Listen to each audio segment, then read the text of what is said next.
Il faut que je vous parle d'un truc. J'ai beaucoup de mal avec le matin. J'ai beaucoup de mal avec le matin. Je pense que pour être en forme, pour être au taquet, j'aurais besoin de me lever vers 9h30, 10h, peut-être 10h30. Mais ça, me lever à l'heure à laquelle j'ai envie de me lever, c'est mort. C'est mort depuis à peu près 3 ans, depuis que j'ai des enfants. Et là, je me réveille plutôt vers 7h13, 6h42. 6h37. Mais heureusement, on a l'opportunité d'écouter des orateurs hyper motivants. Et c'est ce que je vous propose de faire maintenant. On va se faire un Miracle Morning en compagnie de David Laroche. David Laroche, énorme star du développement personnel. Donc on va écouter son discours, on va essayer de se motiver avec lui, mais on ne perdra pas de vue l'optique business qu'on a sur cette chaîne. En l'écoutant, on va également se demander est-ce qu'il n'y a pas des éléments qui peuvent expliquer son succès? Comment a-t-il fait pour cartonner autant, le David? Il y a un truc qui me fascine vraiment par rapport à la réussite et c'est applicable dans n'importe quel domaine. Et ma vie, elle a changé à tellement de niveaux grâce à ça. Et les gens minimisent la valeur de ce truc-là parce que ça paraît pas sexy, alors que c'est sexy.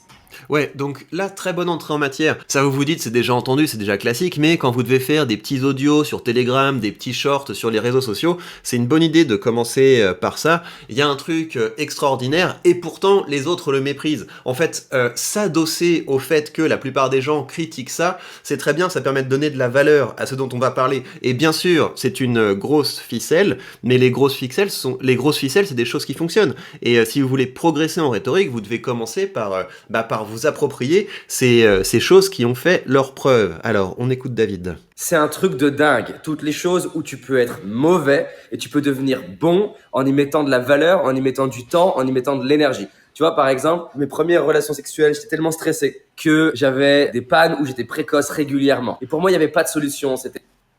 Et il commence par ça, le mec. Le mec commence par ça.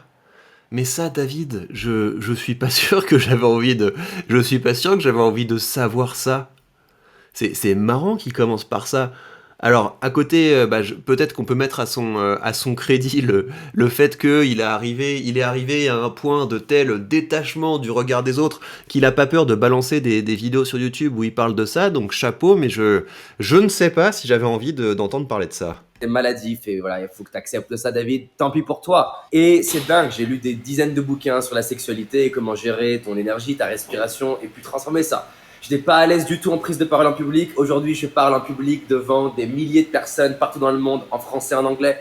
Et la clé de ce truc-là, qui est applicable dans n'importe quel domaine, c'est que quand tu es prêt à t'entraîner suffisamment longtemps, sur du long terme. Ah, je pense que je vois une des choses sur lesquelles il a travaillé pour devenir bon en prise de parole en public. On sent qu'il y a un effort pour faire retomber ses fins de phrase. Il va pas vous dire sur du long terme, parce que quand on fait remonter les fins de phrase, ça fait un côté un peu pas très sûr de soi. Et lui, il fait sur du long terme. Il se force comme ça à terminer sur des notes graves, et ça contribue à donner une forme de charisme. Avec les bonnes informations, les bons mentors, les bonnes personnes pour t'entraîner, tu peux devenir bon dans tellement de choses. C'est un truc de dingue. Si tu as envie de devenir excellent dans quoi que ce soit, si tu joues suffisamment long terme, que tu te formes, que tu t'entraînes, que tu te remets en question, au bout d'un moment, les gens ils vont te regarder en disant mais waouh, comment tu fais ça? Comment tu es capable de faire ça? Tu es un génie. Mais en fait, Donc là, il y a un levier qui est intéressant, c'est que évidemment que la quête de développement personnel, ça part d'une envie de briller aux yeux des autres. Et il y a d'ailleurs souvent une contradiction dans les discours de développement personnel, parce que d'un côté, il y a la ligne argumentative autour de tu dois apprendre à te détacher du regard des autres pour faire des choses exceptionnelles, et d'un autre côté, il va y avoir la dimension non mais t'as envie de briller au regard des autres, t'as envie que les gens te regardent en train de faire la coupole, en train de faire des petites danses, en train de parler en public, avec des gens qui sont fiers de toi, qui t'applaudissent. Donc à la fois, il y a ce besoin de se détacher du regard des autres, et en même temps, on a envie de le faire pour que les autres nous admirent. Mais là, j'ai l'air de dauber un peu sur le développement personnel. Au fond, c'est une discipline sur laquelle je suis assez critique, mais je pense que l'un dans l'autre, c'est une discipline qui fait pas de mal. En fait, le regard critique que j'ai sur le développement personnel, c'est que d'expérience, j'ai quand même l'impression que c'est la discipline dans laquelle se lancent les gens qui n'ont pas de vraies compétences. C'est la discipline dans laquelle se lancent les gens qui sont pas beaucoup articulés, et donc ils se disent, bah c'est une discipline où finalement on est là juste pour dire aux gens, vas-y bouge-toi, tu vas réussir, et finalement il n'y a pas tellement de compétences dont on a besoin pour ça. On peut pas s'improviser professeur de piano, on peut pas s'improviser, je sais pas moi, conseiller en sécurité informatique. Par contre, on peut s'improviser coach en développement personnel. Après, évidemment, comme dans tous les domaines, il y a des gens qui vont vraiment réussir là-dedans, et ces gens-là ont des compétences qui sont intéressantes. Je pense qu'il y a par exemple une capacité à contrôler son niveau d'énergie, je pense qu'il y a un optimisme à toute épreuve, et puis il y a également le fait qu'il faut être un excellent exécutant, parce que pour percer dans le domaine du développement personnel, vu qu'il y a beaucoup de vidéos qui parlent de ça, il faut être extrêmement productif, et il faut parvenir à trouver un ton qui est différent de celui des autres. Donc je pense que les gens qui ont percé dans le domaine du développement personnel, il y a des choses intéressantes à leur emprunter. Et une dernière chose que je mettrais au crédit du développement personnel, c'est que le projet est quand même assez positif. Il y a quand même cette idée que on va essayer de devenir un peu meilleur chaque jour, et donc je pense que les gens qui percent dans le développement personnel, ce sont des gens qui ont d'abord fait un travail sur eux, qui se sont lancés des objectifs dans des domaines différents, qui se sont vraiment battus pour atteindre ces objectifs, et une fois qu'on a fait ça, effectivement, on a des choses à partager avec le public. Comment est-ce qu'on encaisse les moments de mou, comment est-ce qu'on fait quand on a l'impression que nos objectifs s'éloignent, voilà, donc se mettre dans cette optique, je vais atteindre un objectif, je vais me donner les moyens de le faire, et une fois que je l'aurai atteint, bah, j'aurai des choses à partager avec le public, c'est pas mal. Par contre, quelqu'un qui sort de nulle part et qui commence à faire des discours de développement personnel, il y a un peu voilà ce côté c'est la seule niche dans laquelle j'ai trouvé de la place, et vu que j'ai pas d'autres compétences, j'espère percer là-dedans. Les gens comprennent pas, la plupart du temps, le génie, c'est quoi? C'est des longues heures de travail répétées pendant plusieurs années et qui font qu'au bout d'un moment, tu surpasses ce que sont capables de faire la moyenne des gens. Dans n'importe quel domaine, ça s'applique. Encore une fois, moi je l'ai appliqué dans les domaines qui étaient importants pour moi, la relation aux autres, la prise de parole, ma sexualité, parce que j'étais vraiment pas à l'aise du tout, le développement de mon business, le coaching, la capacité à faire des vidéos. Mes premières vidéos, les gens se moquaient de moi, se foutaient de ma gueule. Ça m'étonne pas. Ça ne m'étonne pas qu'au début on se moquait de lui. Et ça va arriver à la plupart des gens. Les premières vidéos que vous faites sont très mauvaises. Et lui, il a quand même l'air d'être à la base un timide. Puis en plus, il a une baby face, il a un peu une tête de poupon. Donc j'imagine qu'il a dû effectivement beaucoup travailler pour avoir l'air crédible dans sa discipline. Ceci dit, à ce stade, je ne sens pas un gros boost de motivation. Je sens pas un gros boost de motivation parce que je suis assez sensible au côté attends, mais quel que soit ton objectif, tu vas te mettre à bosser un maximum dessus et tu vas voir, ça va marcher. Mais il n'y a pas assez de flow là. Il manque un truc pour me pousser à me sortir de ce matin difficile. Vas-y David, secoue-moi, j'ai vraiment envie de tout exploser là. Et donc, j'insiste dessus. Tu peux devenir excellent dans tellement de choses si tu mets l'énergie pendant un certain temps, focalisé, et tu t'instruis par les gens qui sont top dans ce qu'ils font. Non mais c'est pas ouf en fait. Moi je veux un discours vraiment, un discours qui motive. Je pense que c'est parce que ça manque de musique. T'aurais dû mettre une petite musique inspirante. Donc j'abandonne ce projet de me motiver avec cette vidéo de David Laroche. En fait, la première chose que je veux vous dire, c'est que c'est une décision, une ferme décision. La ferme décision de dire je veux ce truc-là et je le décide. Sur la plupart des gens que je vois autour de moi, en fait, décident pas réellement. Bah, j'y arrive pas.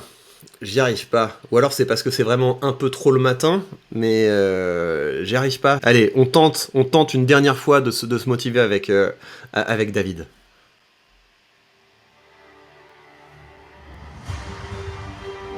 De tout temps, des hommes et des femmes ont suivi leur cœur, leurs idées, et ont eu le courage de vivre la vie qui les inspire. Ils ont parfois été critiqués. Ils ont parfois été confrontés aux échecs, mais ils ont persévéré. Ça, j'aime mieux ça. Et ont fini par réussir. Ils ont assumé ce qui était important pour eux. C'est ce qui fait qu'ils sont des héros. Pour certains, leurs visages sont connus, d'autres non. Et peut-être tu te demandes comment en rencontrer. J'aimerais te raconter l'histoire vraie d'une personne qui ne soupçonne pas encore ce dont elle est capable. Elle a toutes les qualités d'un héros, mais une petite voix en elle lui affirme le contraire. Abandonne, c'est trop dur, tu n'y arriveras pas.